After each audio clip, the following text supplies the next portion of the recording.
Woo, the one that some call an exceptional man. And you know who called me that. Woo!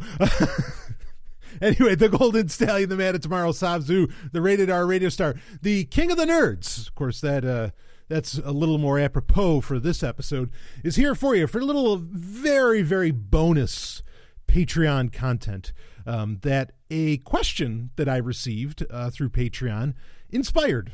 And the question is, and you can see it right on the community page on Patreon, and it's favorite spaceship, any franchise you don't already have a model of. And that was the question. I was like, wow, damn, great question. Really great question.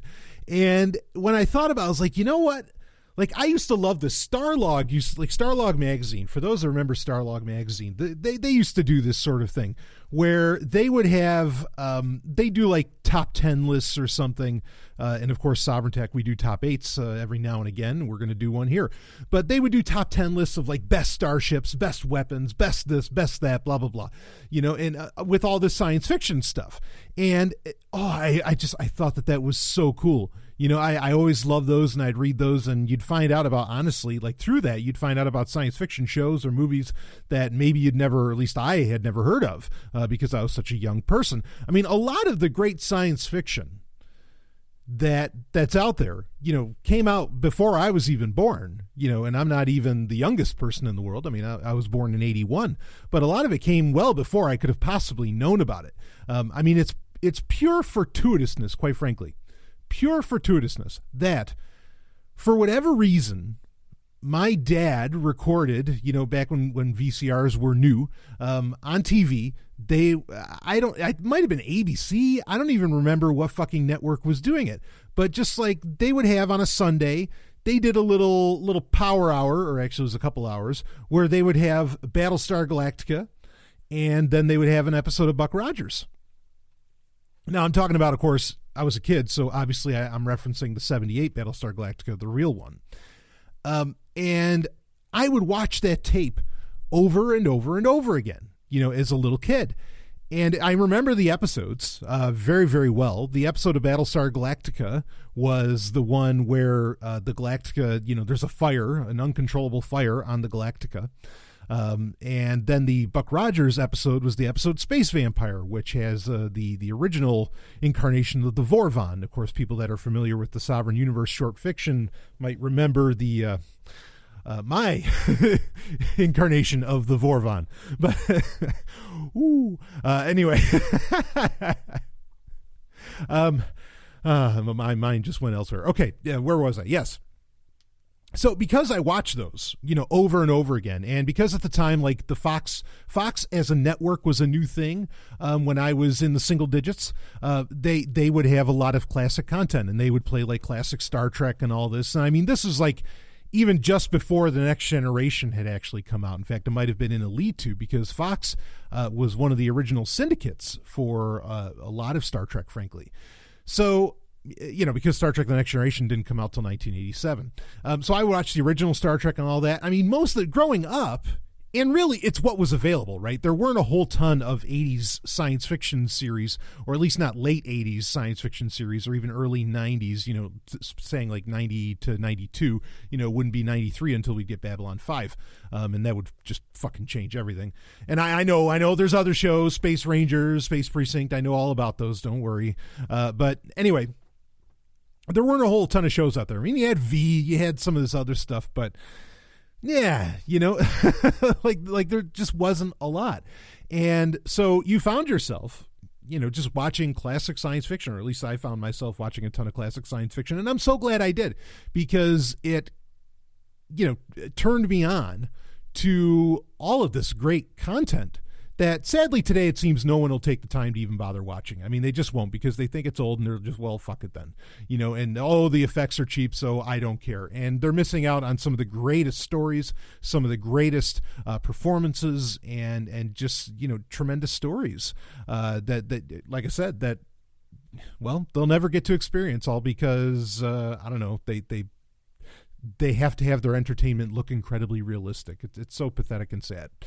Or they have to, really they only watch TV shows because they need something to be able to connect with people over, say, around the water cooler. And so, since most people are stupid, they'll watch what everybody else is watching, which is like, dumbass shows like Game of Thrones, right? Or even like the new Battlestar Galactica, which was positively horrendous.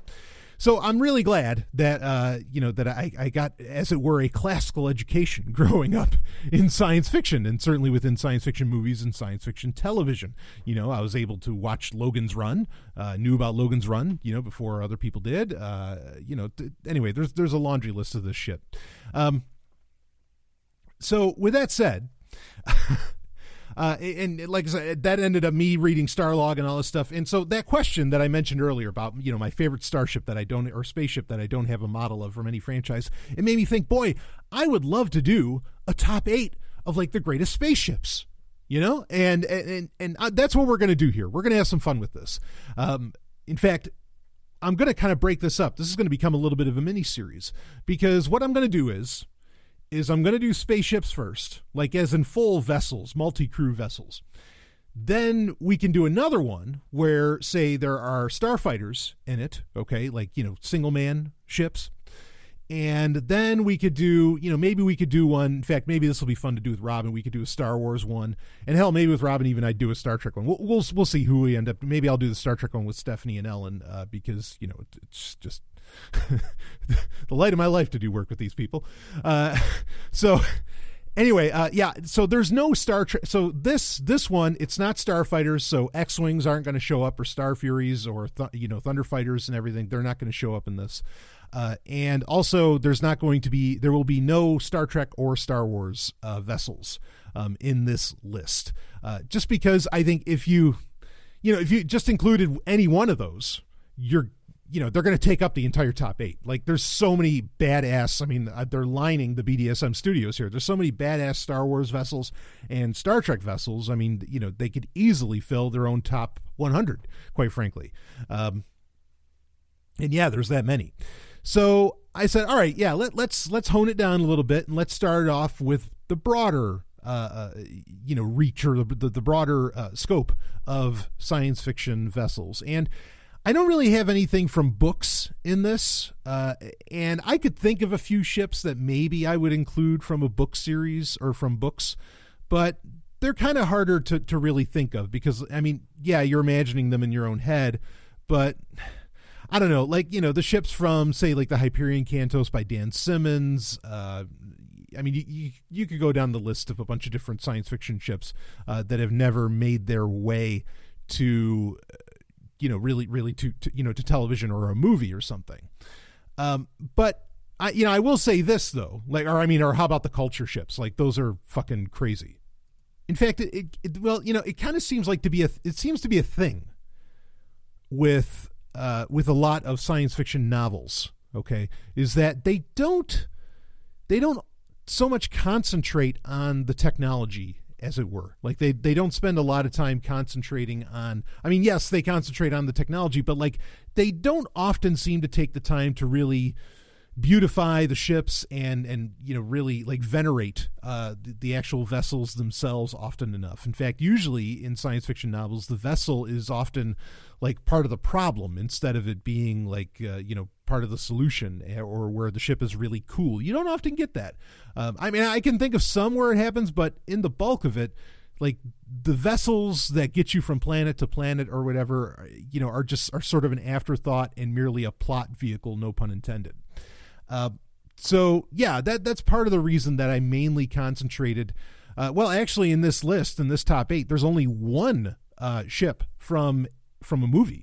The rest are all from TV shows. And of course, that's easy to understand why as well, because we get to spend more time with ships that are from TV shows than we do with movies, because usually movies are one and done, or maybe it's a trilogy or something like that, and you don't get as much time with them as you can on a TV show.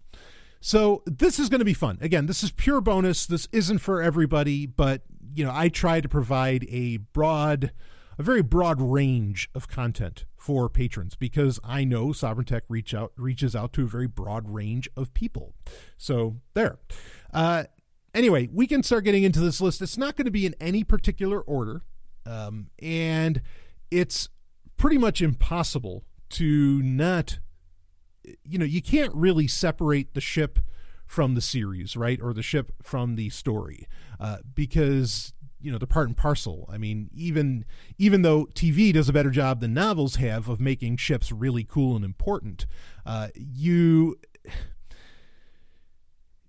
there's still a vehicle for the plot, like I said, and again, no pun intended. They're still there, and so yeah, it's a big part of it. The one, I think, I'll tell you this though, before we start off. So it's a top 8. They're in no particular order. They're really not. I could think of one that would be my number 1, and I could think of what would be my number 2. In fact, a couple of them are going to be little cheats. They're like you may not exactly consider them to be a spaceship, but I'll explain why they're on this list. I think the one that a lot of people would be shocked isn't on here is Moya from Farscape, which is an awesome ship, no doubt about that. You have no argument for me. But if I did a top 10, maybe Moya would be in this, but it's not. So deal with it, folks. Okay. I mean, I like Farscape fine. I'm not I was never the hugest fan of Farscape. Like when that was a thing, when Farscape was a thing, we'll talk about this quick. That was a part of what was called Sci Fridays, okay, on the Sci-Fi Channel back when it was actually, or no, maybe it was Sci-Fi by then. No, I think it was still the Sci-Fi Channel at that point. Anyway, at that time you had Friday nights, and at like 8:00 you would have this triple billing of shows of original Sci-Fi Channel content. You would have Farscape would be one. Then you would have First Wave, which was the show I was really into, and I still love that show. In fact, people have asked me on Patreon in the past, like if there's a show that I recommend people watch that I think nobody's really seen, that is the top of the list. I think First Wave is a tremendous show. I mean, really. So, and then you had Lex, Lexx. So that was your Sci Fridays. Those were the 3 shows. It was triple billing, and it made for, a great Friday night.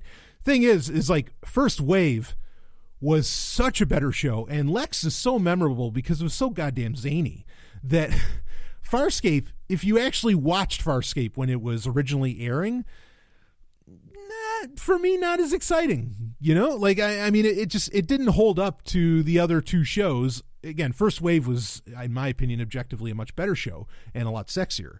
And that's saying something when you think about Farscape. And Lex was certainly sexier than both of them in a very real sense. I mean, you had a genuine, like, love slave on the ship and everything. But the show was just so nuts, Woo. So they're just way more memorable than Farscape could ever be to me. But I'm not taking anything away from Farscape. The other thing that's not going to be on here is a Serenity, because I don't give a rat's licking ass about Firefly. So that's something else you have to deal with. But anyway, if I did do a top 10, the other ship, like I said, Moya would have made it. The Andromeda probably would have made it from the show Andromeda, from Gene Roddenberry's Andromeda. That would have made it pretty easily, as far as the top 10 goes, because that was a really cool ship, and I really enjoyed the hell out of that show as well. Kevin Sorbo, this is before he was doing stuff with kind of pathetic little libertarian films. I know, with all due respect to Kevin Sorbo, I'm a huge Hercules fan. I totally dig it. But anyway, let's get in our top 8. But yeah, the Andromeda is not going to cut it, even though I really do dig that ship quite a bit. All right, let's pull it up. Let me get my list here of the top 8. And like I said, really no particular order. I'll kind of save the best for last, though, because number 1 and number 2 I could certainly call, maybe even number 3 I could call, but there's some fun ones in this too. So all right, number 1, this is Blake 7. Okay, if this is a show you've never seen, this is a show that started in 78, went until 81. If you've never seen this show, is made by Terry Nation, who is most well known for creating the Daleks in Doctor Who back in the day, back when Doctor Who was actually good as compared to today's show. Yeah, by the way, the TARDIS is not going to make it here either, even though the TARDIS could have made the cut. It's just Doctor Who is so tarnished for me. Even though I love the idea of the female doctor now. I think that that's really great. But, everything before that, except for I did like Chris Eccleston, everything in between, I don't care. It doesn't do anything for me. And I've seen, all right, real quick with Doctor Who, people have tried to convince me. Like, they've showed me, look at they've shown me Peter Capaldi episodes, like where he goes on some great tangent about war and all this crap. And yeah, some of the things he's saying are nice, but I'm like, okay, but that's like not great. Like, that's not even what Doctor Who was really, known for and what made it so interesting to watch back in the day. Really, this inspires you to wear a fucking dress that looks like the TARDIS? I don't know. I don't get it. I don't get it. And I guess that's just me. I don't understand. So the TARDIS, I love the overall idea of the TARDIS. And, if it was Sylvester McCoy or Tom Baker hopping in it, I mean, hey, like maybe then it would have made the cut, but not with the bulk of the modern doctors. I couldn't care less. So Blake Seven, and there was actually a point where Blake Seven was going to be tied in. There was going to be a crossover between Blake Seven and Doctor Who to where they would become kind of one universe. In a way, I'm glad it didn't, especially now since Doctor Who has become such an abomination since it came back. But at the same time, it really would have been cool. Like, there would have been very few things ever quite like that. Especially at the time, talking between 78 and 81, that anything like that would happen. And I mean, that would have just been amazing. But regardless, it's kind of nice that it hasn't, because, then you can consume all the Blake 7 content out there, and there's plenty of it, great audiobooks, all that. You can consume all of that without having to worry about, do I need to know all this shit about Doctor Who? No, you don't. You can just appreciate Blake 7 as it is. So it's nice that it's that little cohesive whole. So Blake 7 is a very unique show, rarely seen in the Americas, except for by the very elite of nerds, at least up until recently. And it has a real reputation, and it's a justified reputation, because it was a very dark dystopian show before dark dystopian was a thing, decades before dark dystopian was a thing. It was really, and you had very amoral characters, one of my favorite characters in science fiction history, Care Avon, who is this computer hacker that, only cares about himself. I mean, he is science fiction's literal best representation of an egoist in every sense of the word, because he also practices what one could call, or what Kerzigzad calls, egoist or egoistic altruism. Okay, which is the idea that you realize that perhaps it's in your enlightened self-interest to help others at points, and that the better off everybody else is, the better off you are, which is an interesting concept. So, I love the show for that. But what was really cool was when I was watching that, and I finally saw Blake 7 as a teenager, the ship that they end up getting in the beginning of it is this awesome, it's a couple episodes in before they get to it, but the ship is called the Liberator from Blake 7. And what you have in this is there's this Terran, federation that acts as, it's this tyrannical empire, that they are, they're killing off various resistance and rebellion movements and blah, blah, blah. And so one of the guys that is, becomes a part of, or kind of creates the resistance with this one ship, because this one ship, the Liberator, like I mentioned, which is the main ship of the show, even though in the 4th season we'd end up getting the Scorpio, another ship. This, it's like wildly advanced. It's some alien ship. It has this really actually kind of it's a very, very dark character that sometimes you wonder about what it's trying to do.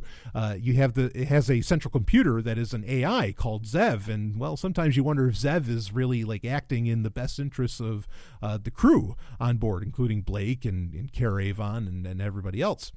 But it's you just get this cool sense because it's one ship against effectively an entire empire. In that show, and the ship can pull it off. Like, it can do it, and it has teleportation. It borrowed a lot of different technological ideas from other shows, obviously teleportation like Star Trek, among others. But that idea of like a rebellion being on this wildly advanced singular alien vessel, and again, taking on an entire empire with it, I think that was kind of unique at the time. On television, there was certainly nothing else like it, and it was really cool. And I love that idea of just like finding this awesome, this badass ship and then going to town on it. It's something, we'll get into this a little bit later, but it's something that I've implemented into my own storytelling, in my own fictional, my own fiction.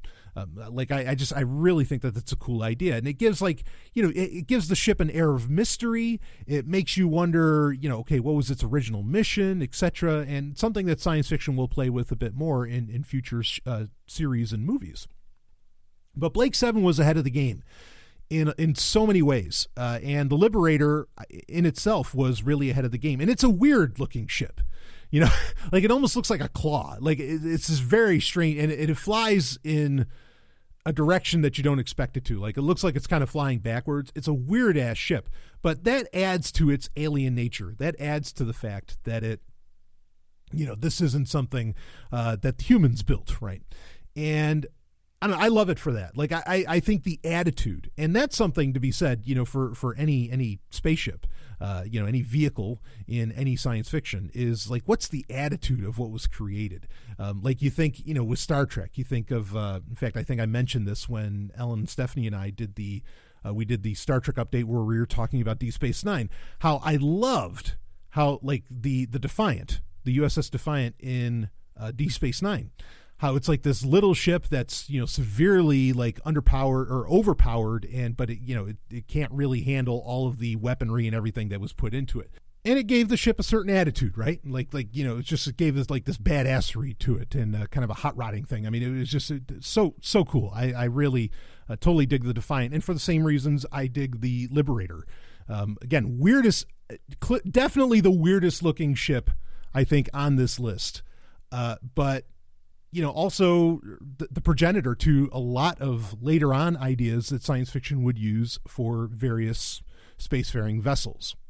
And, you never actually, real quick, you never really you get the sense that the Liberator is a huge ship, even though it'll only ever have like 4 or 5, 6 people, crewing it at any given moment. But the thing's like massive, and I get it. The show only had so much of a budget. In fact, it was a very small budget, I'm sure, that they couldn't eventually like get a whole army in that thing, but it looked like it could handle that sort of thing.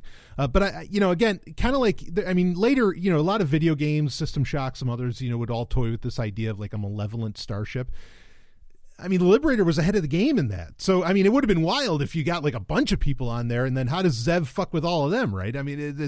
Anyway, it's interesting. So it's such a great show. If you've never watched Blake 7, I totally recommend it. And they have tremendous audiobooks and audio plays that they do now. And they are great. I used to advertise them on Sovryn Tech, actually, way back, or a couple years back, I guess. And just awesome stuff. So maybe I'll start advertising them again, because I really do love that show.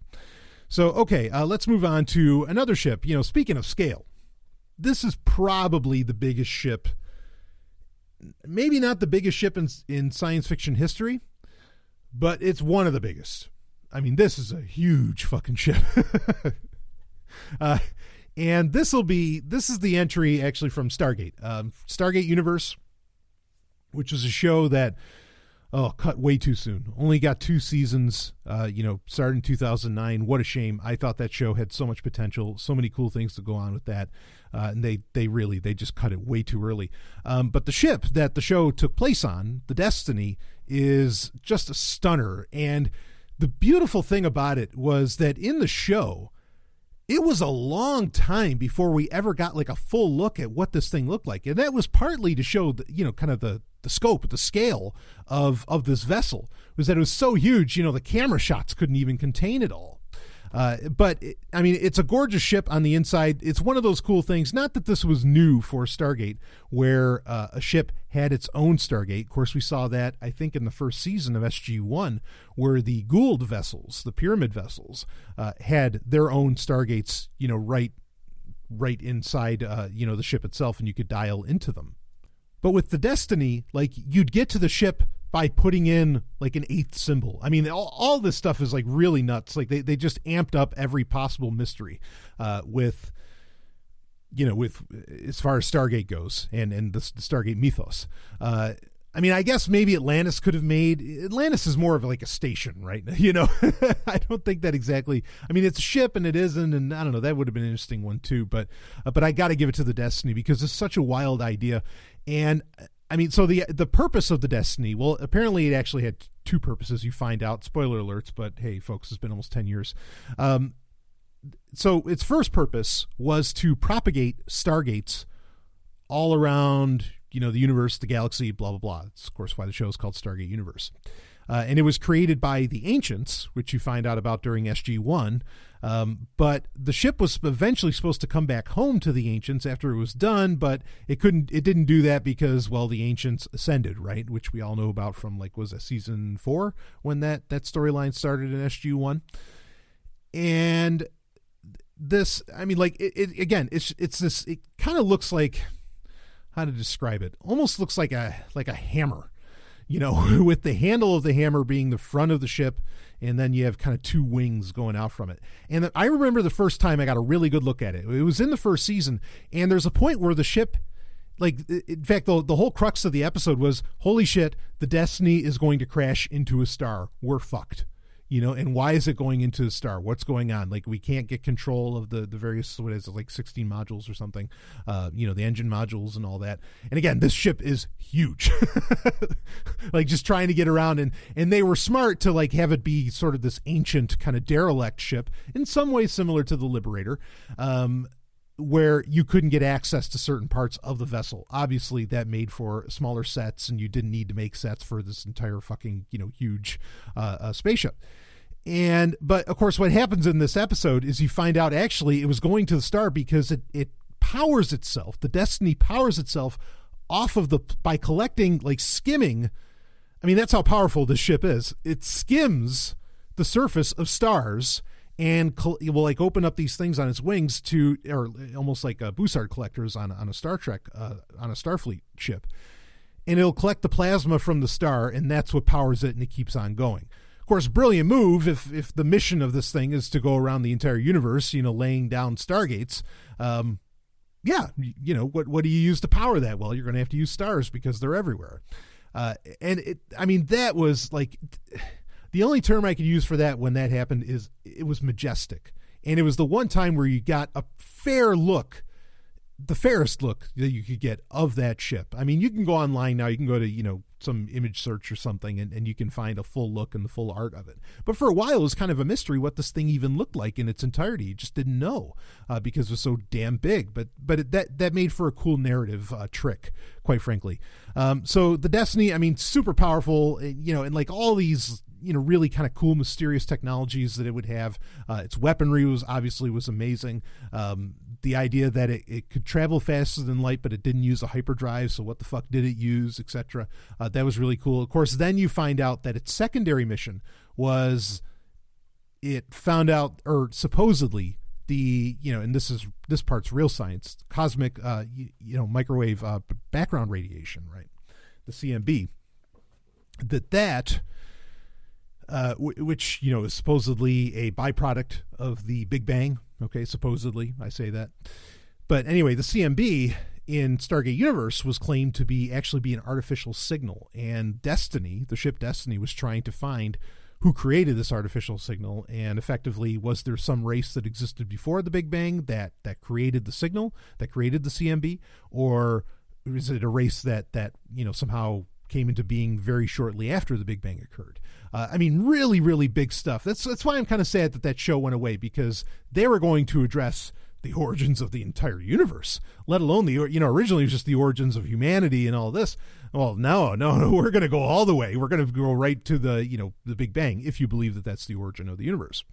What a shame, but what an awesome ship. Like really, really, they went on the grandest scale that they could find. And I think that was bold. I think it was beautiful. I dig it. I love the Destiny. I think it's an absolutely, like I said, a very simple design, but gorgeous in its implementation. How about that? Really, really something. And I love, and like the Stargates on it, everything on it looked so, they did it right. It looked ancient, but then it also looked wildly advanced. And a lot of the coloring and sort of the darker aspects of it, because it was a very dark show, like literally in lighting, it was very dark compared to Atlantis and SG-1, which were, I think, polar opposites. Yeah, it felt right, like it worked. It gave you the air that I think that they were looking for, and that this is a ship created by the ancients and all that, which I really, really dig. So anyway, let's move on to our next ship. So we've gotten 2 out of the way, and we're 30 minutes in. So hopefully these will end up going faster. But the next one, all right, this one's going to be a little bit of a cheat, okay? And this is the only one that comes from an animated series or movie, and of course, it depends on which version of this that you want to run with. But Voltron. Voltron is technically, and certainly the Lions are, and I wouldn't call the Lions starfighters either. The Lions themselves are spaceships. And they absolutely are. They have cargo holds, like you can transport people, blah, blah, blah. I mean, they can do everything that a spaceship can. They have their own, hyperdrives and all that. And really, it doesn't matter which incarnation of Voltron we're talking about. It could be the 84 Voltron. It could be Voltron in the third dimension. It could be, well, maybe not the Nickelodeon one from, 2011 or whatever. That I'm glad that didn't last, because the Netflix one is so damn great. So it could be Legendary Defender, but Lion Voltron specifically, not so much Vehicle Voltron, but Lion Voltron. And, we could even go with Beast King Go Lion if you want to go that route. So either way, Voltron was such a cool idea. Not necessarily a unique or new idea in Japan, but in America, we had Gigantor, but it didn't hit. There were some of those cartoons in the 70s that you could run with that had these giant robots and giant mechas and all that. But it really wasn't until the 80s that America got a real taste of Japanese style. And Voltron and things like Robotech, which, well, I'll give you a little hint, okay? When we get to the top 8 starfighters, not in this episode, but in a future Sovryn top 8, you better believe that a fucking Valkyrie is going to be in that from Robotech. I mean, like, there's just no way that one of those couldn't be. They're one of my ship of dreams. I love the Valkyries. They are just some of the coolest. I mean, they look like jets, right? They look like, an F-14 or something, but they are just so cool. In fact, if I were to answer the question with a spaceship, I mean, hell, the Valkyrie might be the answer, but not exactly. Anyway, I'll get into that. So yeah, the Lions. I mean, this was what really stands out for me with the Lions of Voltron and with Voltron itself is that this is, again, technically a spaceship. It travels like one. It's used by space explorers to go around the galaxy, etc. I mean, it does everything a spaceship's supposed to do. But what makes it unique is because of the Lion, especially when it's set up as the Lions, how agile it is. How it moves like an animal. That's, you don't think about it, but that's a really unique feature of, as far as spaceships go in science fiction. The way that Voltron moves, I think that's what's always made it stand out. Even more so than anything Power Rangers ever did, because in Power Rangers, the bulk of the time, I mean, those are kaiju shows. Effectively, the bulk of the time, stuff was happening on planets. It's where with Voltron, yeah, it could happen on planets, but especially like when you watch Legendary Defender, the same kind of motions and turning and everything, and then kind of the spine contracts in the lions and all that. You get this real animalistic, natural movement within in space, and that's just super unique, and it stands out. And I don't think people realize that that's what stands out about Voltron, that's what makes it so interesting, is when you're seeing these lions move in that way in an environment that we're used to, very staid and stolid ships moving around. But Voltron is very different. Again, it's very agile, very movable, and just has this it's almost like the exercise system MoveNet, right? It's like MoveNet in space, but with spaceships, and I think that's so cool. And of course, I mean, there's lots of cool features about Voltron. We all know them. I mean, like when it all comes together, that's really badass. We weren't used to that in America either back in '84 or even later. When he forms the blazing sword and he has all these weapons that can just kind of appear, out of beams of light from the lion's hands. I mean, it's such a cool concept. One of the coolest concepts, I think, in animated history as well as science fiction history that no one else has really messed with.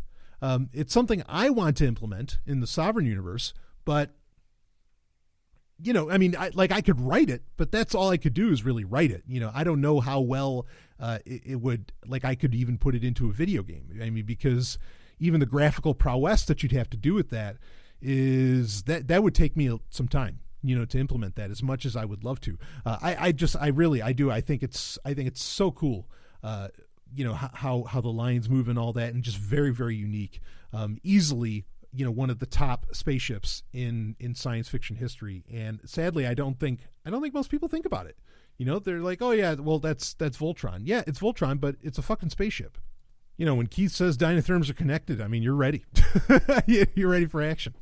So, all right, let's move on to the next ship. This next one, this is from our only animated series that'll make this list.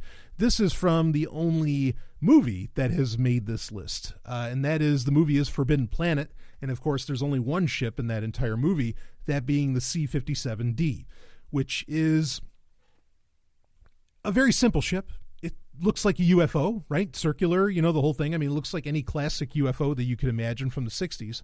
Or from the 50s and 60s. Of course, Forbidden Planet came out in 1956. But I think that there's something to that. There's something that makes that special, that they went with this classic UFO styling, to represent this ship that is on, mission of exploration and all that for Earth. And now, I mean, you can certainly get into a lot of the design and a lot of the technologies that it would bring up would become mainstays in all of science fiction. Star Trek would copy it to no end. In fact, I mean, I always make the argument that all of science fiction effectively copies Forbidden Planet, and it really does. Or all of visual science fiction, novels, different story. But all of visual science fiction, film, TV, whatever, owes some kind of credit to something that was done with Forbidden Planet. Now, I also understand that Forbidden Planet, the movie, is effectively Francis Bacon's, Shakespeare's, same guy, The Tempest. But regardless of that, it is just a dynamo of a film. It is, really, it's the original science fiction, very much the original science fiction classic. I know there's science fiction movies that existed before it, but it set the tone for anything that we think of as far as science fiction today. It really did. And going with something as simple as the C-57D, I think that was a bold move.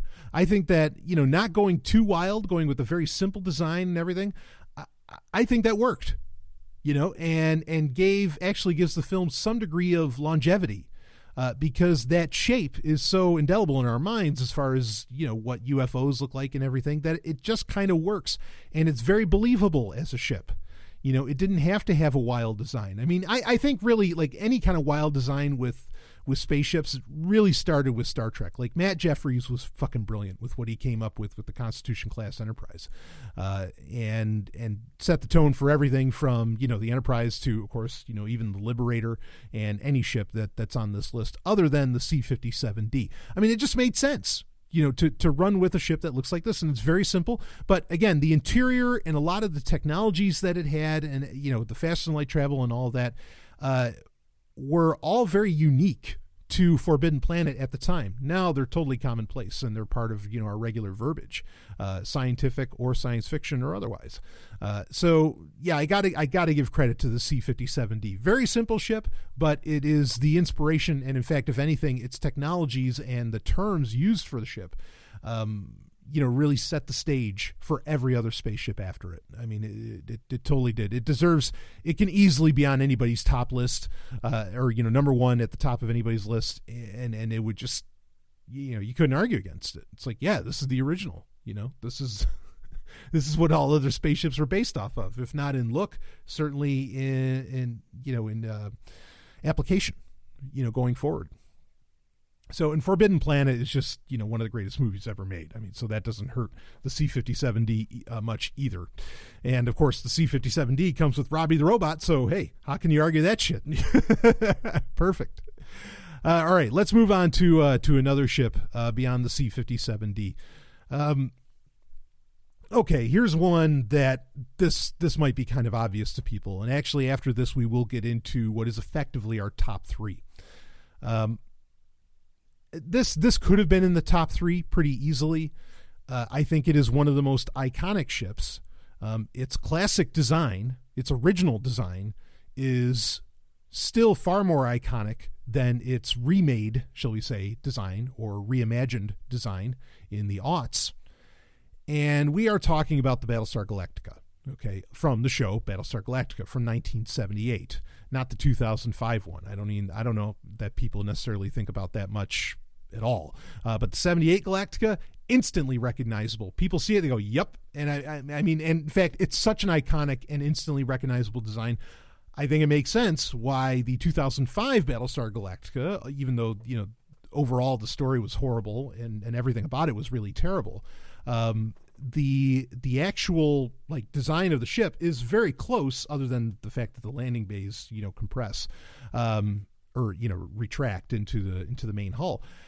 Is very close to the design of the 78 Galactica. I mean, the ship just looks that good. Like I said, it's that iconic. I mean, you instantly, when you just look at the 78 Galactica, just look at the ship, you just go, fuck, it just instantly says epic science fiction.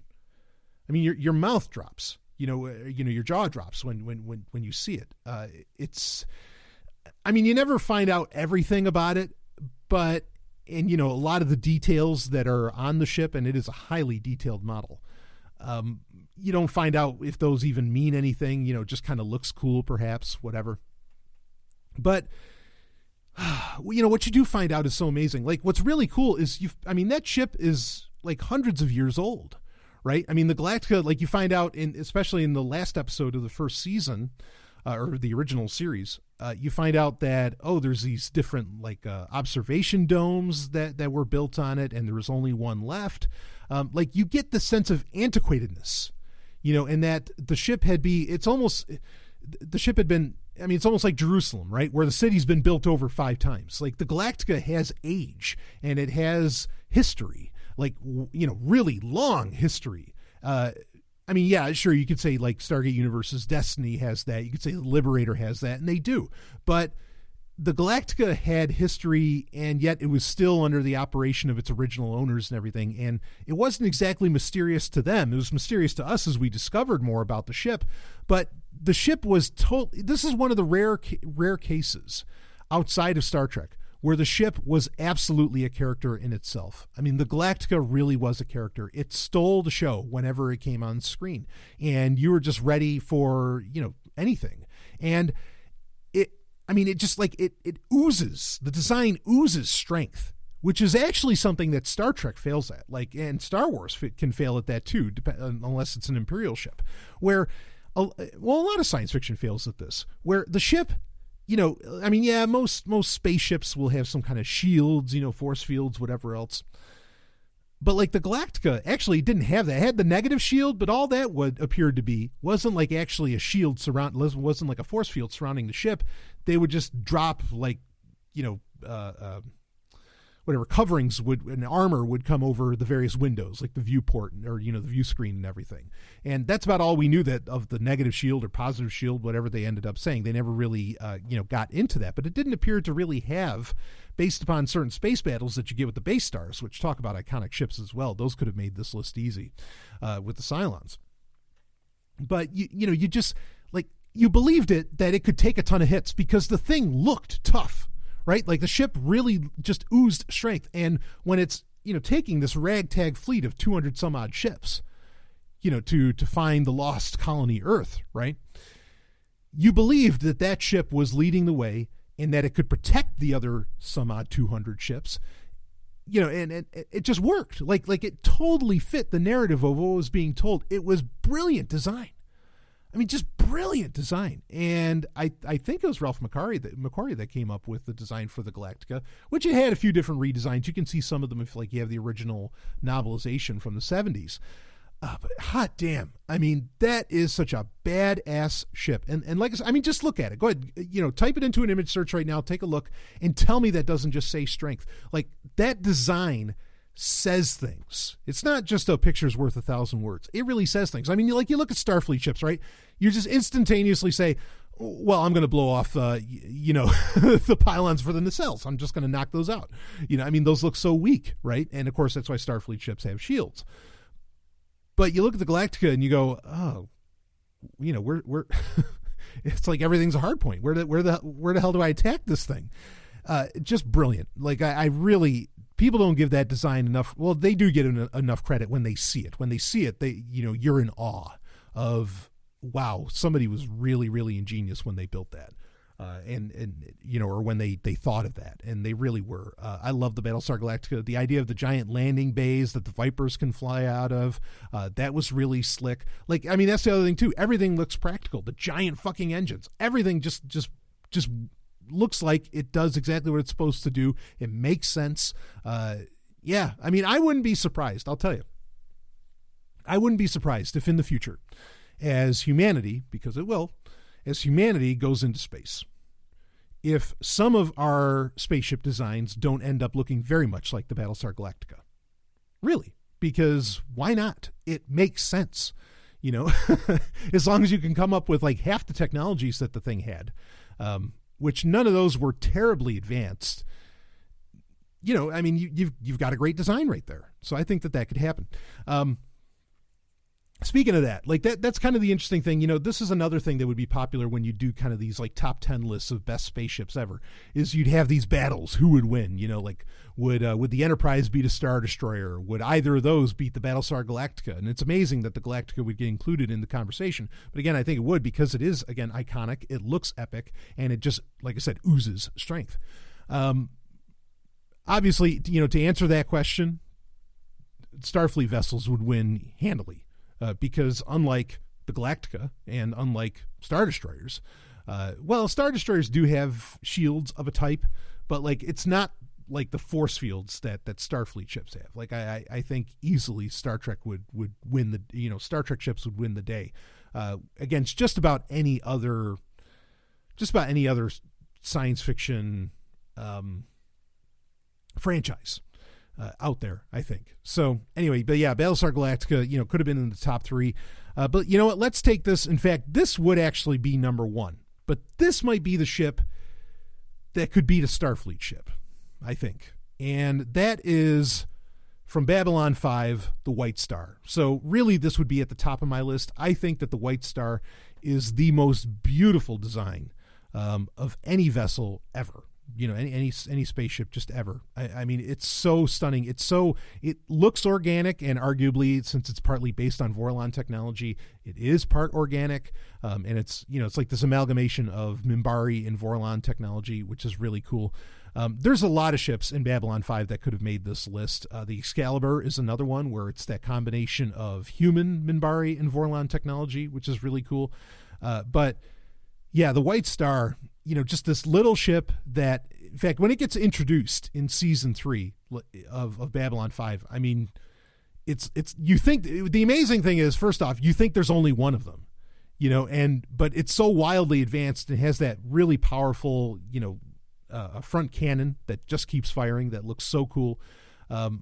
And again, like I said, it does look very organic. It has that purple and kind of like the, these multi shades of purple kind of coloring to it. It looks alive. It looks like a creature that's flying out there. And it's about the closest thing that could move, like, say, Voltron's lions. But it's cool that it's a smaller ship, right? And that it takes advantage of that throughout the show, that it is a smaller ship. But, at first you think it's just like a one-off. And like, okay, well, we've got one of these. You better treat it well. And, okay, Sheridan's going to fly around in that. But then when there's a season 3 episode where suddenly, whoa, there's a whole fleet of these things. And then you have the White Star fleet. Holy fuck.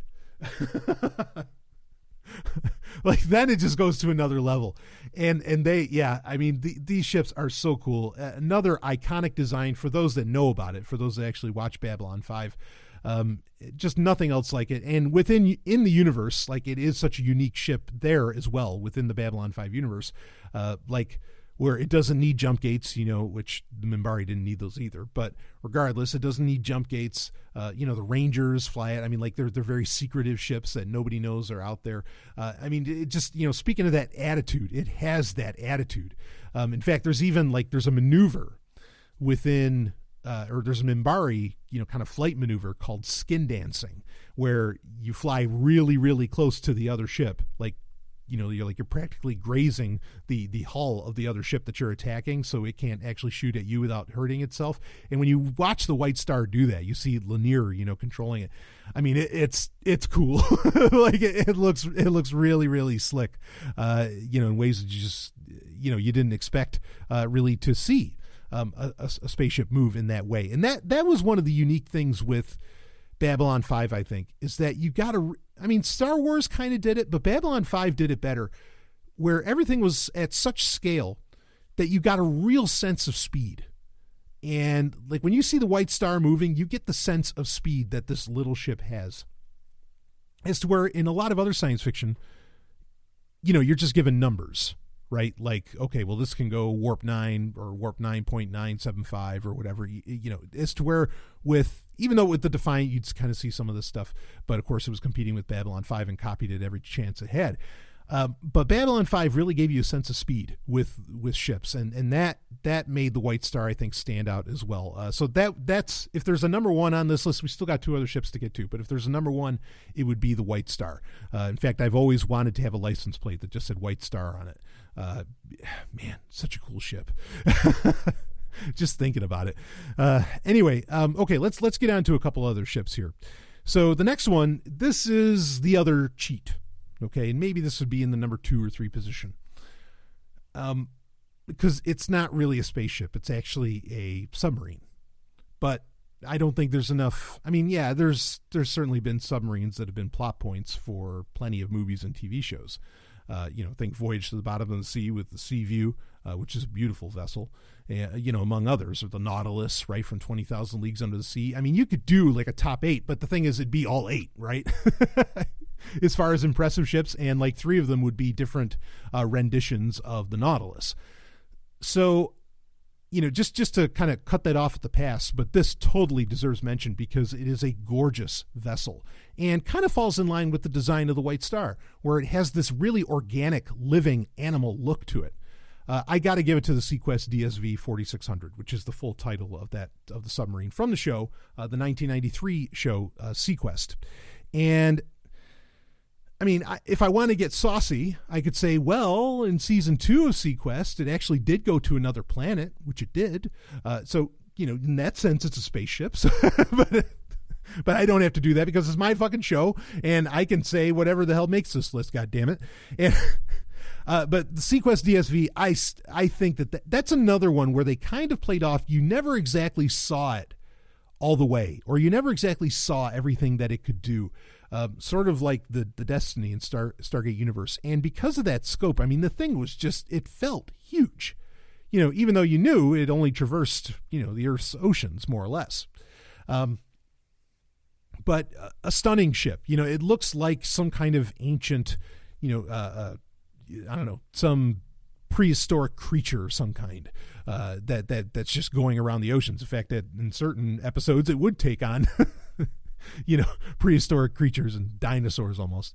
But yeah, wow, what a ship. And part of the beauty of the Sequest is that unlike a lot of other ships, even though Babylon 5 was like, Straczynski tried really hard to keep his science hard. Okay. Like he wanted, take the starfighters in Babylon 5, the Star Furies. Okay. The Star Furies have multiple jets, maneuvering jets all over the wings of the ships because, one set of jets in the back aren't going to be able to make you turn or anything. So, he made it so that it makes sense how spaceships would actually kind of move. So while Babylon 5 would try to do that, Sequest was really interesting because it tried to be really hard science fiction, at least in the first season. Second and third season, different story. Okay, but in the first season, it was really, really trying to be hard science fiction. And if it went outside of hard science fiction, it tried to do it in the most believable way possible. I really think season 1 of Sequest is just one of the best little seasons or series of television that you could ever watch. Still to this day, totally watchable, very enjoyable, very sexy, the whole thing. I mean, it works. But Sequest was really cool. I mean, you had, of course, the character of Darwin, the dolphin, and there were tubes where Darwin could get around the entire submarine. And then, it had the technology where Darwin could talk and all that, which I thought that was really cool. There were the various, like the stingers, there's like sensor, or like, what's the term I want to, well, you had the stingers, which were kind of like sea fighters of a type, instead of starfighters. They were made for the ocean. And then you had whiskers. They were called whiskers, which were like these little automated, little vessels that would fly, that would just constantly like spin around, float around, and swim around the Sequest itself, and were like its sensors and everything, and that they could send out there because again the ship was huge. Yeah, I mean that had and there's science labs everywhere, and like its weaponry was really interesting. The Sequest really stands out, like I said, especially in season 1. It really stands out as this very practical attempt to make something look wildly futuristic, but then completely believable at the same time, based upon science that we had at the time. And in fact, I wonder. I need to rewatch season 1 at some point here, but I think I talked, Ellen and I were having dinner and we talked about Sequest, and she was really excited about it. Maybe I'll watch it with, her and Stephanie or something at some point, but I'd love to rewatch that. And I'm curious if there's anything in that, because they would get into really, hard science, like I said, and they'd get kind of theoretical at points. I wonder how much of it ended up being prophetic, because like at the end of the show, they'd have Bob Ballard talking at the end of it, right? During the credits. I mean, it was, they were really, really trying to have almost educational science fiction, and the Sequest had to deliver the goods and be, as scientifically accurate and believable as possible to do that. So for those reasons alone, it makes the list, but it's also gorgeous, and in fact, I responded, the initial question that prompted all this, what's your favorite spaceship, that I don't have a model of, I responded with the answer, well, the Sequest isn't technically a spaceship, but that's like the one thing, if I could have the Sequest DSV, sitting on on my shelf here in BDSM studio, holy crap. that would be something. And I know like on eBay, they make models for these things, but they, I'm not at that point where I'm getting those things. So anyway, the Sequest, you got to hand it to it, because it was really so cool and just so well thought out. And I mean, really, really thought out. I wish they came out with a technical manual for Sequest. They never did. But that I would have been I'd still pour through that. To this day, I would be pouring through that technical manual, because, I mean, I can't tell you how many fantasies I have that take place on the Sequest, and it has nothing to do with the fact that Stacey Haddock's there, or maybe it does. But, anyway, okay. So there's the Sequest. Let's get to our last one, last vessel on this whole trip here. And the last one is actually, well, I'm not exactly cheating here, but this will be the only one from a video game. But, it's my show, so I get to call this shit. And my top 8, I'm not going to give it number 1. Maybe I'll give it number 2. But my number 2 ship on my top 8 list of greatest spaceships of all time in science fiction is going to go to the Hypercronius. Woo! How could I not? It's my ship, for fuck's sake. In fact, talk about something I'd love to have a model of. The Hypercronius is so beautiful. And of course, if you play my game that I made, Hypercronius for PC, if you play that, you get to see full motion video. You get a full look at what the ship looks like. I love the Hypercronius, and this is a ship where I made sure that, yep, it's fast, but it's also never going to, it's not really faster than light fast, and it's not going to make it outside of the solar system at any given time. The Hypercronius, the idea behind it is that it's an ancient Martian ship. Of course, they wouldn't call themselves Martians. They have different names for who they are. You have the EMAC and the Kami. But so it's a cargo ship, and it's what gets used in my game to, I don't want to give necessarily the plot away as far as that goes. Well, no, I'm already giving the plot away, because you find out where, if you listen to the segment intros and the storylines for Sovryn Tech, you know that the Hypercronius comes back much later on, because originally, the Hypercronius was built like in the year 100,000, BCE, right? So, yeah, so the Hypercronius, it's what gets used by Hypercronius to leave Mars and get to Earth. And it lands on Earth. And, of course, then somehow it ends up on the moon. But I'm not going to tell you how that happens. You just know that it happens if you followed the Sovereign Universe storyline. But this was where I felt like I wanted a ship that could eventually be used, like that would already have age on it and would kind of be... it being a cargo ship and all that, it would sort of fall in line with Blake Seven's later ship of the Scorpio, or kind of like the Millennium Falcon or something, where it's the ship that already has an antiquated, already has history to it. Okay.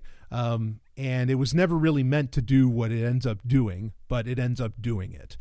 The Hypercronius is not the most powerful ship. Of course, when you fast forward the Sovereign Universe story, which my games, Hypercronius and Ninja Trek, actually both of them, are technically part of the Sovereign Universe. When the characters of Agent Sovryn and Dr. Goldblossom and Pixel all end up finding the Hypercronius, it's been it's been tens of thousands of years since the thing was ever activated, or thing was ever turned on again. But in the year, in today, which is when the Sovereign Universe, like fiction and segment intros take place, today the ship is wildly advanced, even though, tens of thousands of years previous, it was just a simple cargo vessel, not impressive at all. And that was the point of using it even. So, then, but then there's stuff that gets added to it, and there's a little bit more to it, but bottom line being, even just raw, the Hypercronius would be, a wildly advanced ship compared to our technology today. So I like that, and that's what I meant when I said, I was playing with, in my own fiction, how I was playing with the ideas that you get with, say, Stargate Universe or Blake 7, where you just find this ship, this alien ship that's just wildly advanced compared to anything else, around. And that is the fun that I got to have with Hypercronius, with the ship, the Hypercronius. And by introducing it later on into the actual Sovryn Tech Prime shows, and it not just being a vehicle and really the setting for my original PC game Hypercronius. But yeah, as far as the design goes for the Hypercronius, where a lot of that came from, other people designed, that. I paid for all of the, as much as I don't care for rights and laws and all that crap, I paid for the rights for it and everything. I can use those designs as much as I want. I chose it, but I think it's a good looking ship. I think it's beautiful, in its simplicity. It has that feeling of strength like the Battlestar Galactica had. In fact, the design looks kind of familiar, other than the fact that its engines are what's on the side of it as compared to, the landing bays like on the Battlestar Galactica, but it has a similar look to it. And a lot of those things, led to my choice in it, is that it actually, ironically, the Hypercronius is in a very real sense the amalgamation of a lot of the ships we just talked about, either in attitude or in actual design, or in purpose. And so, that, whether you realize that or not, I think it's fun to talk about it, at this stage, so that you can see just how all that came together. And as far as the future of the Hypercronius, well, it hasn't really gone away. Whenever I can actually get, the stories I could tell you. Whenever I could get the actual holiday special out, and of course there's going to be more short fiction, even though a lot of the short fiction for now will be concentrating on Star Trek Forbidden Frontiers. The Hypercronius is always going to be around. It's a part of Sovryn Tech as much as anything else. It's its own character within it. And, it'd be interesting at some point to kind of take a silhouette of the Hypercronius and maybe even use it as the symbol for the Sovryn Tech show, because it is it's a fictional part of it, but it is a part of it. And it was always meant to be a part of it. Like, I always had it in mind that when I made the game back in 2015, when I made Hypercronius in 2015, that eventually the ship, I mean, to say nothing of the person named Hypercronius, but the ship, Hypercronius, would eventually take a center stage in what happens on Sovryn Tech in some form or fashion. It's a major part of the holiday special. It's a major part, it's there.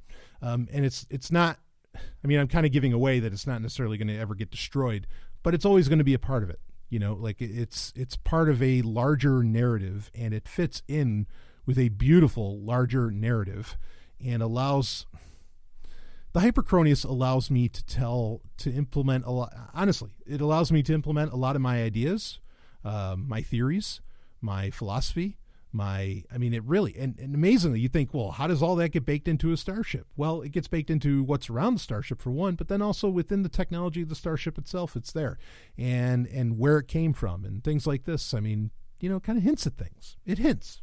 We'll put it that way. So yeah, the Hypercronius, yes, I love my own vessel, damn it. And since Agent Sovryn is the captain of the Hypercronius, how could it not make the list of being one of the top 8 starships or spaceships of all time? And well, there it is. Anyway, okay, we've been going a little over an hour. I usually don't like to go much over an hour, if over an hour. So we'll wrap that up here. Again, this was just for fun, just to talk up some science fiction, whatever, and people can listen to the sound of my voice if they want to. And we'll be doing a couple more of these. Like, we'll get into starfighters, and then we'll get into Star Trek and Star Wars ships as well. Those would be 3 separate ones that we could do. And, maybe something else would crop up in all of that. But most science fiction doesn't have like the scale and the amount of, and like design scale that, say, Star Wars or Star Trek has. Most of it doesn't. Usually it's a lot simpler. Or if it does have that scale, it doesn't really explain it much. Like Battlestar Galactica, you see tons of different designs of ships, but you don't know jack shit about them. They're not even worth talking about, really. So yeah.